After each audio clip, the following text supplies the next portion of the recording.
السلام علیکم ورحمۃ اللہ وبرکاتہ۔ آج جمعہ کا بابرکت دن ہے۔ میں نے غسل کیا، صاف ستھرے کپڑے پہنے، پھر میں نے ناخن کاٹے، سنت کے مطابق سر میں تیل لگایا اور بالوں میں کنگھی کی۔ نبی کریم صلی اللہ علیہ وسلم اپنے سر اور داڑھی میں خوب تیل لگاتے اور کثرت سے کنگھی کرتے تھے۔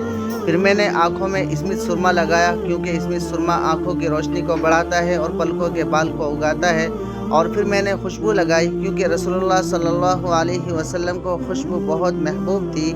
میں نے سورہ کہف کی تلاوت کی، کیونکہ جمعے کے دن اس کی تلاوت دل کو نور بخشتی ہے اور ایک جمعے سے دوسرے جمعے تک نور روشن کر دیا جاتا ہے۔ جب میں مسجد کے لیے گھر سے نکلا تو دیکھا باہر موسم بہت خوشگوار ہے، ٹھنڈی ہوا، نرم دھوپ اور قدرتی سکون۔ راستے میں میری ایک دوست سے ملاقات ہوئی، وہ بھی نماز کے لیے جا رہے تھے، اور پھر میں مسجد پہنچ گیا۔ جیسے ہی مسجد پہنچا دل کو سکون محسوس ہوا۔ دوستو، جمعے کا دن ہمارے لیے ایک تحفہ ہے۔ آئیے ہم سب مسجد سے تعلق مضبوط کریں۔ ویڈیو کو لائک، شیئر، کمنٹ کریں۔ چینل کو سبسکرائب کرنا نہ بھولیں۔